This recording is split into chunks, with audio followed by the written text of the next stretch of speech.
morning, many of those descriptive Testament things seem quite. So how do we look at them in a spiritual vein? And so what I'd like to do tonight, I'd like to talk to you about sheep. And we are the sheep of his pasture. And one of the things you can see by looking at this particular passage or this particular idea is that even in the Old Testament, these kind of things were written about in a spiritual way. Sheep.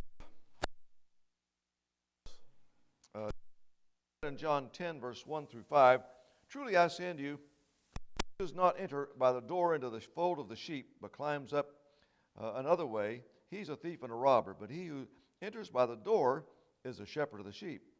To him the doorkeeper opens, and the sheep hear his voice. And he calls his own sheep by name and leads them out. When he puts forth his own, he goes before them, and the sheep follow him because they know his voice. And a stranger will simply not follow, but will flee from him because he does not know the voice of the stranger. Now you maybe have your own story and your own experience about sheep and their following. Maybe someone here has raised sheep. I was raised in California, as I said. I'm going to tell you more about myself than you. Like I said, maybe you don't want to know all this stuff, but I was raised in a farm, little 5-acre farm in Flat Valley of Central California, and we were surrounded by dairies and fields that grew just all kind of things with various crops. And there was a guy down on the corner. We all knew him as a sheep man. Now, I don't know what his name was, but he had sheep. And so when the crop was all finished, the farmers would let him come and graze his sheep on their crops. So the sheep were always going up and down those little roads. And the shepherd was often in the beginning. He was in the front. And sometimes there would be one in the back, but usually there was one shepherd in the front, and then there were 2 dogs in the back, and the dogs are the ones that kept the sheep from straying. They were all following the shepherd. And but then, they like to go. Why? I don't know.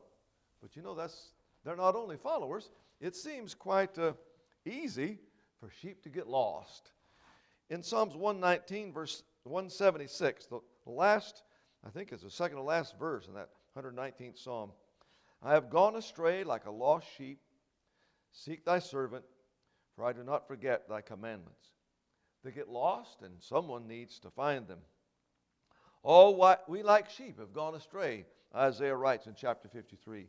Everyone has turned to his own way.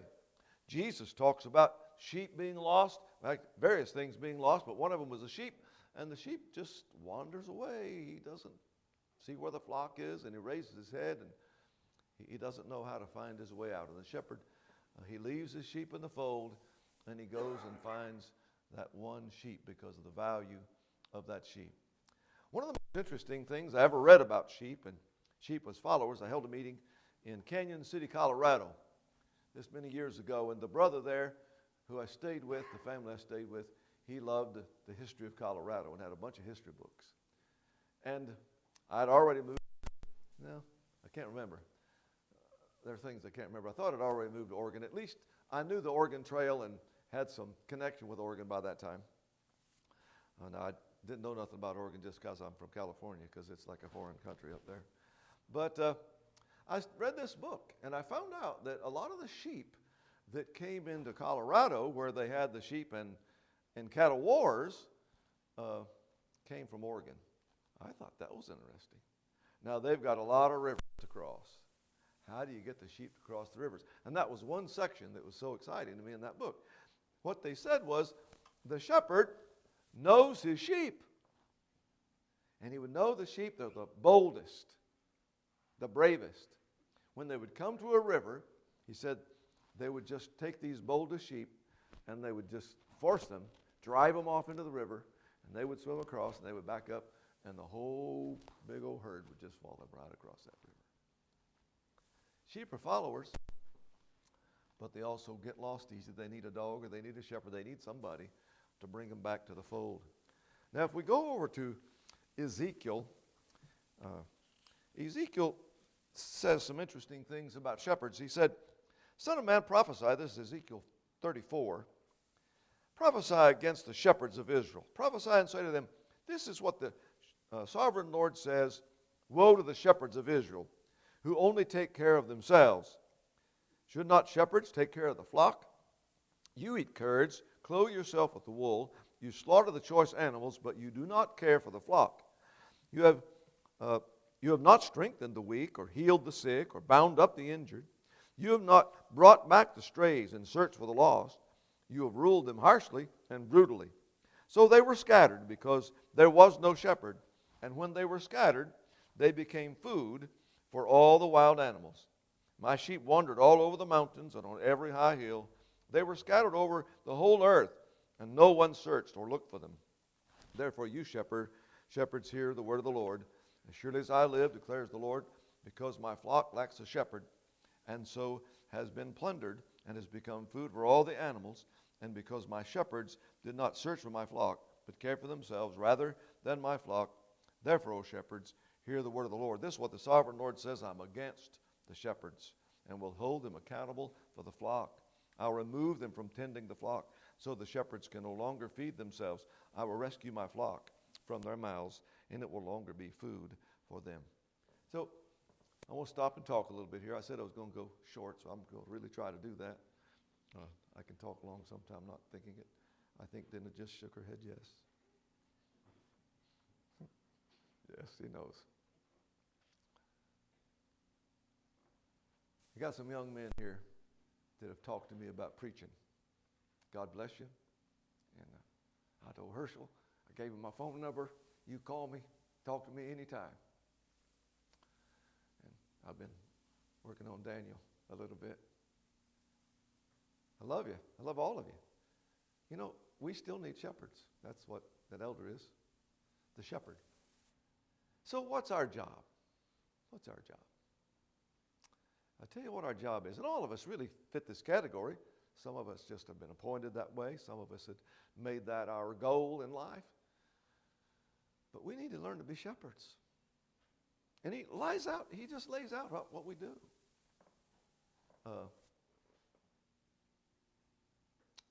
Look after the sheep. There's always someone gone astray. Someone's going astray. You see weakness, go see what you can do about it. People are lost. The Christians that are straying, go see what you can do about it. Always look. I'm a little bit, I don't know what word I want to use here, but every now and then I hear, especially from some of what I used to say were younger men, they're not so much younger anymore. Well, they say, well, my career. They're talking about their career as an evangelist. I won't use that term because this is my life. It's not my career. I didn't set out on this career to make money. I set on this career to do what God wanted me to do, at least what I wanted to do, because it's just what I was going to do. I never had any other plan. I was just going to preach. Now, through the years, I learned how to do upholstery for 20 years. I needed to make my own living. I did so, and God blessed us just fine. We made it well. But if you think that you're going to tend the flock of God because it's going to put your money in your pocket, don't think that way. The brethren are kind and they're great, but it doesn't matter whether they are or not. Our job is to look out for one another. Our job is to go get the strays and bring them in. Our job is to even see someone, okay, what's the sheep doing? Well, I don't know. I've noticed Brother John, he's always looking out that way. Hey, up here. You see where their interests are going somewhere shouldn't be. Preach on it. Not in a harsh way, but preach on it. Talk about it. Have discussions about it. The Bible is our guide. Always have a verse ready, and if you don't know, just go find out. Nobody knows everything. I tell people all the time, I don't know all the answers, but I got a black book that does. Let's talk about it. We can figure them out. Right, now I'm going to go back, not to us as shepherds, but I want to go back now to this idea as we as sheep. We as sheep. Well, we as sheep, we need two things. We need to be fed, and we need to be safe. And so usually the safety comes in what John fold. So the sheep are put up at night. In fact, I used to live in McAllister. Bill Verner was raising sheep at that time. I don't know what all he's doing now, but he's always raising a lot of things. And they would bring the sheep. You know, again, they know where to go. You just start them that way. Poof, they would just go right in the pen. We would put them up at night, away from the animals that would harm them. Because sheep don't have all that much of a mechanism to protect themselves. So you have the pasture and you have the sheepfold.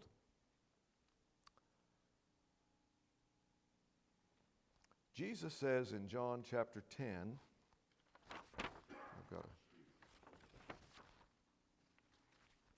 I think I passed this up already.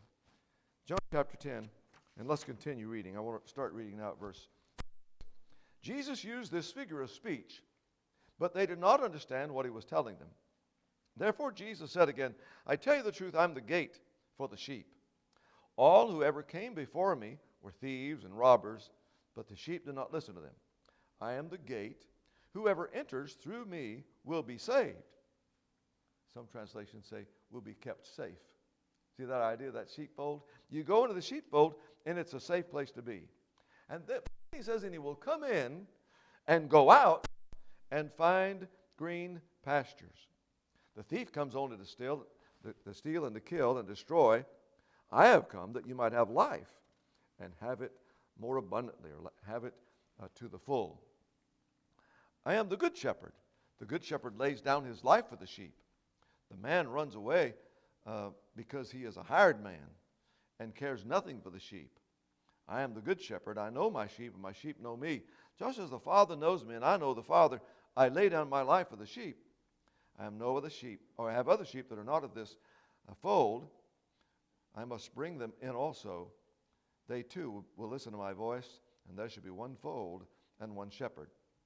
The reason my Father loves me is that I lay down my life, only to take it up again. No one takes it from me, but I lay it down of my own accord. I have authority to lay it down and authority to take it up.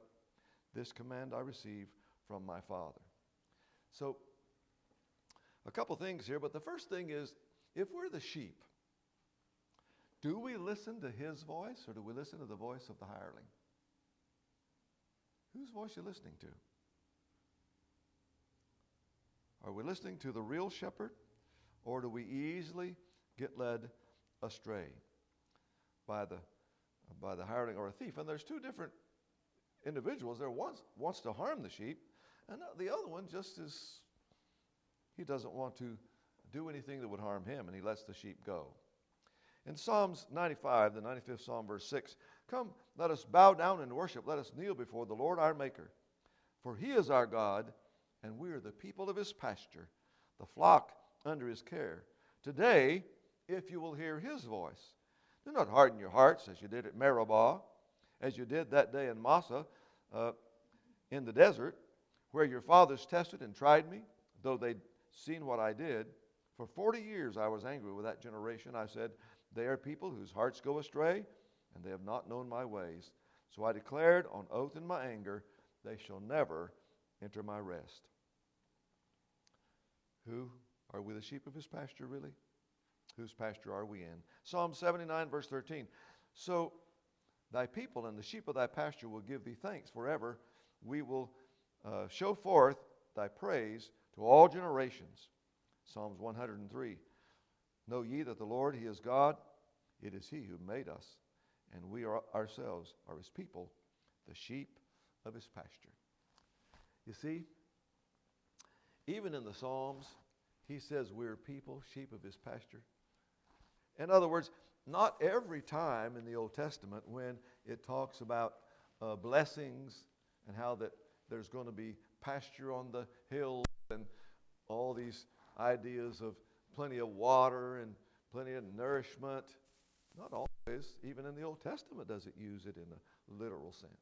We are the sheep of his pasture. We don't literally go out and eat grass.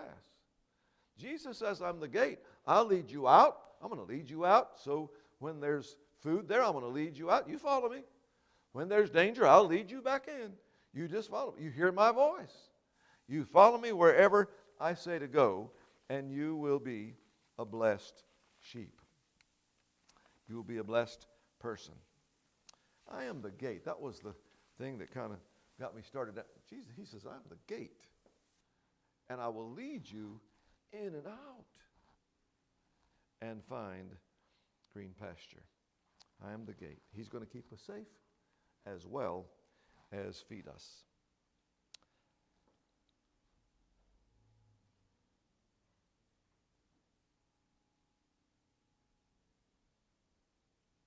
You know, it's our choice. We can choose what shepherd to follow. We don't have to follow the Lord if we don't want to. Now, we'll pay the consequences of that.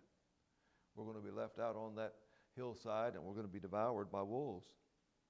But it's up to us.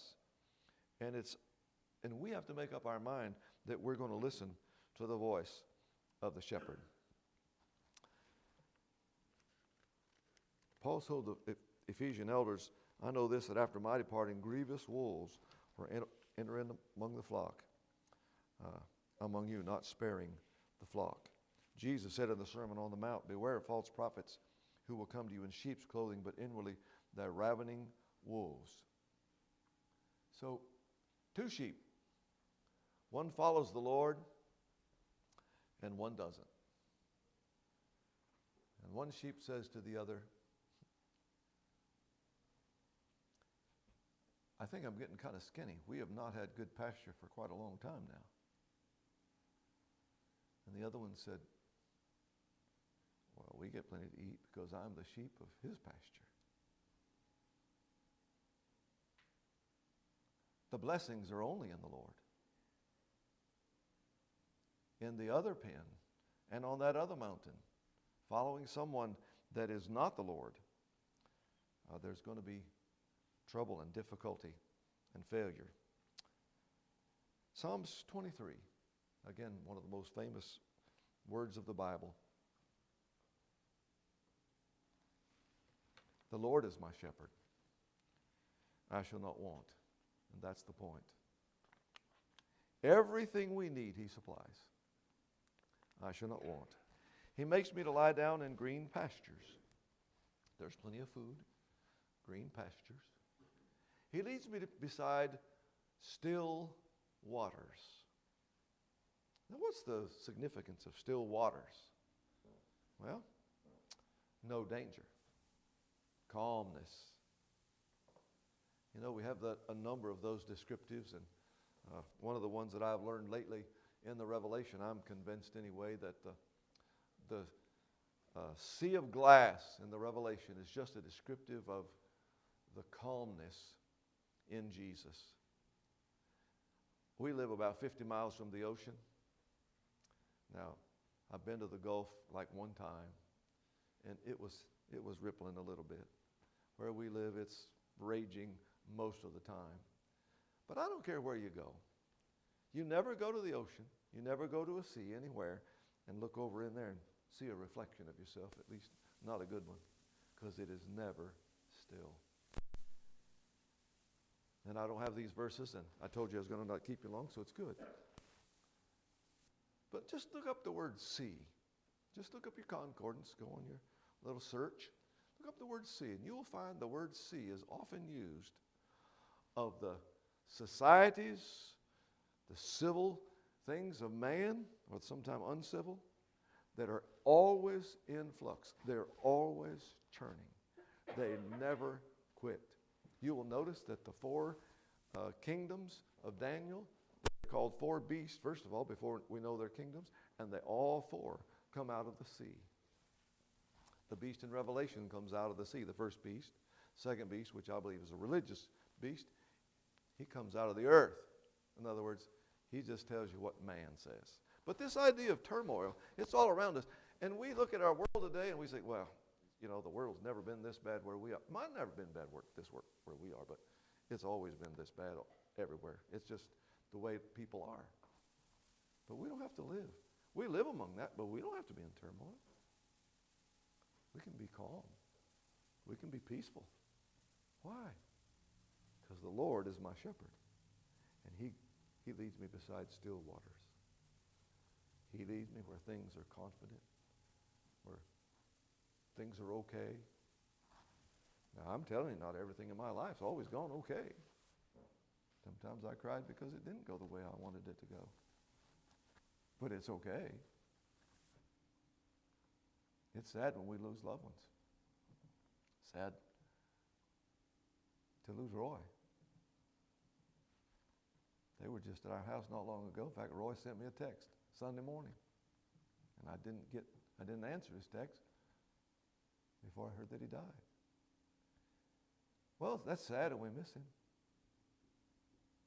But do we believe the Bible? You know what Paul said about that? Paul said to depart and be with Christ is far better. And I have to work on that myself. Far better. Far better. He leads us beside still waters. He restores my soul. We all need restoration. There are times when everybody needs some help getting back. Getting out of the ditch. Getting back to green pasture. And that's the blessing of the church.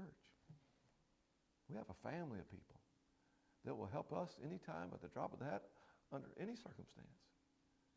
If we'll just stay there and rely on what the Lord says. Even though I walk through the valley of the shadow of death. Now we hear that at funerals. He's not talking about even though I die. He said even though I go somewhere, even though we're going somewhere and I'm afraid I'm going to die. In other words, there's danger. Even though it seems there's danger around, I won't fear. Now, we might fear physical things, but he said, I won't fear evil. Your rod and your staff, they comfort me. The rod and the staff. Well, now, if I understand the staff, it's that stick that's got the little crook on it, you know. And then, of course, the other end is just a stick.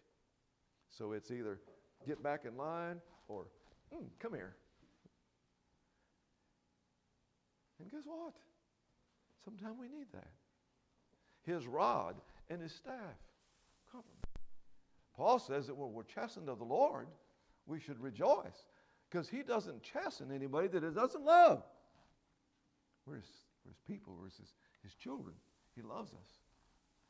So again, let's thank him, even for difficult times, because in Christ, he gives us comfort. You prepare a table before me in the presence of mine enemies. You anoint my head with oil, my cup runs over. Surely goodness and mercy shall follow me all the days of my life. And this, of course, goes with what I talked about this morning. And I will dwell in the house of the Lord forever. In Hebrews chapter 13, the apostle calls Jesus the Good Shepherd. Let's be determined to follow the Good Shepherd. Thank you for listening to my little wanderings tonight, and I hope it's been of interest to you. Maybe it's spurred some thought for further study on sheep and the pasture. I would like to close with that, extending an invitation, so if we can assist you in gospel obedience and faith in baptism or confession of wrongs. Now, I didn't mention that this morning, so I'll spend just a little time on that.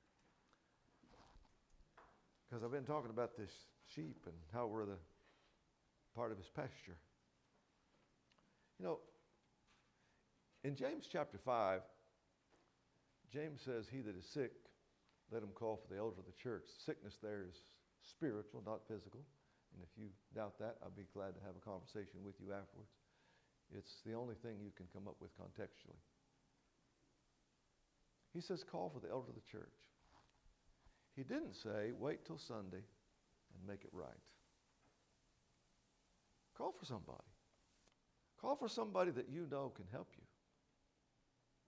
And then what are they going to do? Well, they're going to come pray for you. And the prayer of faith, that's, if you really do believe and want to be the sheep, you'll be healed. And then he's going to give you some medicine. Oil is used in 3 ways in the Bible. The most interesting that I don't understand is they poured oil on the head of the king. But then it's used as cosmetic or as medicine. I believe the concept there is what the elders do is they come and we pray, and then they say, brother, if you quit going down there to that place, you'd have an easier time living a Christian life. Don't do this, do this. Or maybe we ought to have a Bible study every week or whatever. There's a prescription to say, here's how you can keep from going back into the situation you're in. Now, I don't think there's anything wrong with coming up. And if you need to, we'd be glad to assist you tonight. But I'm telling you, when you have trouble, just call for people right then, right there. Let's be this great body that helps each other